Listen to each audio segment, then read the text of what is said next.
Bismillah, salatu wassalam ala rasulillah. Bienvenue dans cette séance d'exercice sur la logique mathématique. Nous allons traiter dans cette séance deux exercices. Le premier qui a une relation avec les valeurs de vérité et l'autre qui concerne la contraposée d'une application. Je vais vous lire le premier exercice, soit P et Q de propositions, montrant les équivalences suivantes. Alors d'abord, il faut montrer que la négation de P ou la négation de Q est équivalente à la négation de P et Q à la fois. Deuxièmement, il faut montrer que la négation de P et la négation de Q est équivalente à la négation de P ou Q à la fois. Donc nous avons à chaque fois deux propositions, l'une de droite et l'autre de gauche. Il faut montrer qu'elles sont équivalentes. Pour cela, il faut juste montrer qu'elles ont la même valeur de vérité. Comment faire ça? Donc il faut chercher quelle est la valeur de vérité du terme de gauche de l'équivalence, puis chercher la valeur de vérité du terme qui est à droite de l'équivalence. Donc quand on va chercher leur valeur de vérité, on va comparer cas par cas. Est-ce que il y a la même valeur de vérité? Donc s'il y a toujours la même valeur de vérité, donc on va dire que ce sont des équivalences vraies. Ok. Leçon de l'exercice 1. Avant de commencer, je vous rappelle que ce B bar désigne la négation de P. Donc cette notation, on n'a pas vraiment beaucoup utilisé dans le cours, mais c'est la même chose. Donc P bar, c'est la négation de P. Voilà. Donc pour montrer notre première équivalence, on va utiliser bien sûr la table de vérité. C'est elle qui nous permet donc de comparer la valeur de vérité du terme qui est à gauche de l'équivalence avec le terme qui est à droite de l'équivalence. Donc comment tracer ce tableau? Comment savoir combien de lignes j'ai besoin et combien de colonnes? D'abord, concernant les lignes, j'aurai besoin de la première ligne. Vous voyez ce tableau? Donc, j'aurai besoin de la première ligne où il faut marquer toutes les propositions. Donc, les autres lignes, ils désignent le nombre de cas possibles. Là, comme on l'a expliqué dans le cours, j'ai la proposition P et la proposition Q. Donc, quand je vais la rassembler, je vais avoir besoin de 4 cas possibles. Quels sont ces cas? Vous voyez, dans la première ligne, j'ai mis le cas où les deux propositions sont vraies. Donc, dans la dernière ligne, j'ai mis le cas où les deux propositions sont fausses. Dans les deux lignes du milieu, j'ai mis le cas où l'une des propositions est vraie et le cas où l'autre des propositions est fausse. Voilà. Concernant les colonnes, j'aurai besoin première colonne de P, deuxième colonne de Q.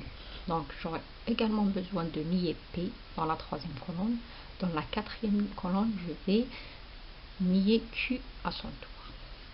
Cinquième colonne, je vais fabriquer, je vais dire comme ça, je vais fabriquer le terme de gauche de l'équivalence. Donc c'est P bar ou Q bar.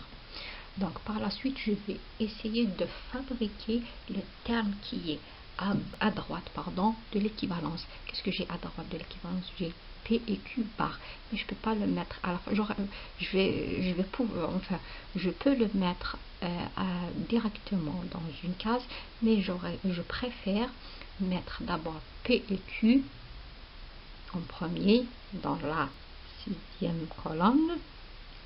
Dans la septième colonne, je vais mettre P et Q bar, c'est-à-dire je vais nier ce qu'il y a dans la colonne d'avant. Donc pourquoi? Pour ne pas faire d'erreur. Voilà, il faut mettre, je préfère travailler de cette façon. Donc on va mettre petit à petit. Donc P et Q, je vais chercher sa valeur de vérité dans la sixième colonne. Par la suite, je vais nier. Comme ça, je ne vais pas faire d'erreur. Donc pour la dernière colonne, qui est la huitième colonne, je vais mettre toute mon équivalence. Okay. Là, qu'est-ce qu'on va faire? On va commencer à remplir notre tableau. Donc, P et Q, c'est déjà fait.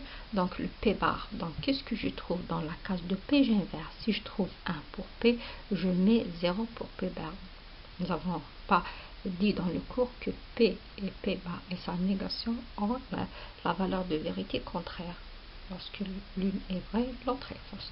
Donc, même chose pour Q, je vais remplir je vais remplir toutes ces colonnes. Si je trouve Q vrai, je mets Q bar est fausse et le contraire.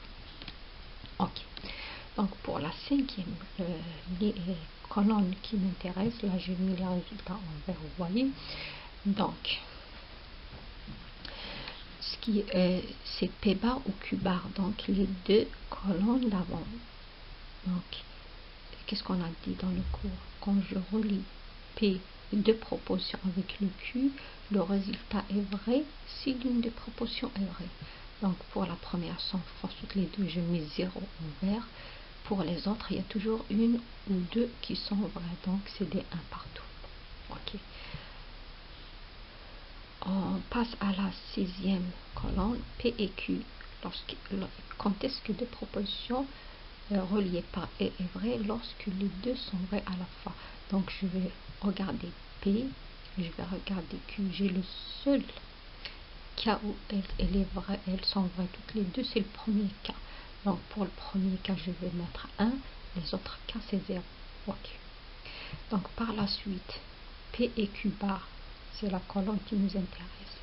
Donc je vais nier ce qu'il y a dans la case avant de P et Q. Donc c'est facile, 1, je vais mettre 0 en vert parce que c'est la case qui nous intéresse.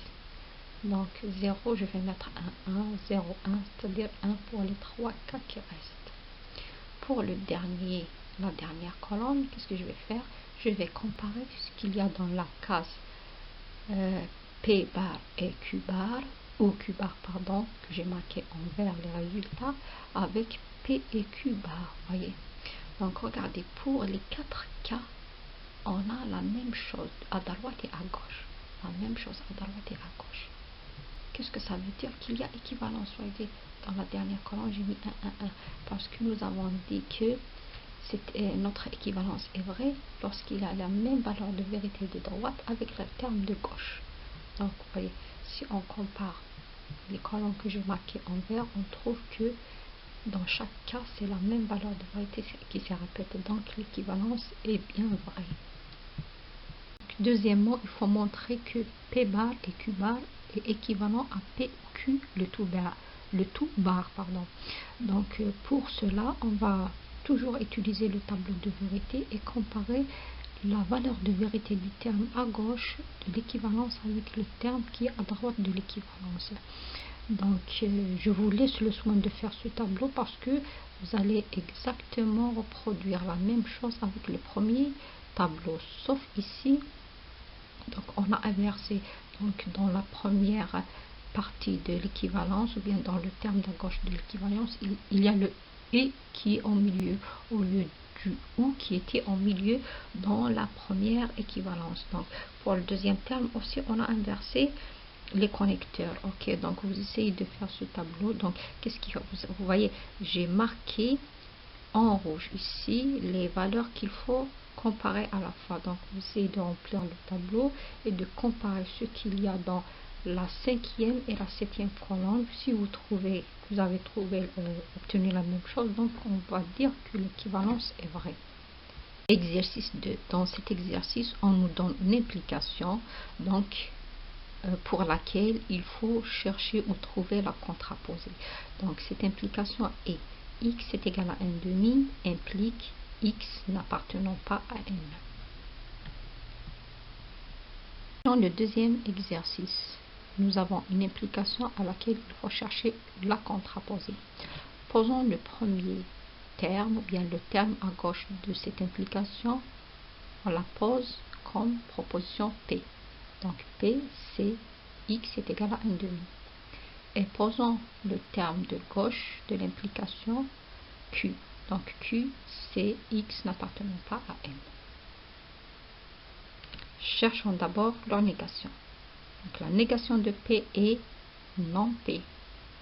X est différent de 1/2. Cherchons maintenant la négation de Q. Donc non Q, c'est x appartenant à n. À la fin, on va poser la contraposée. Donc,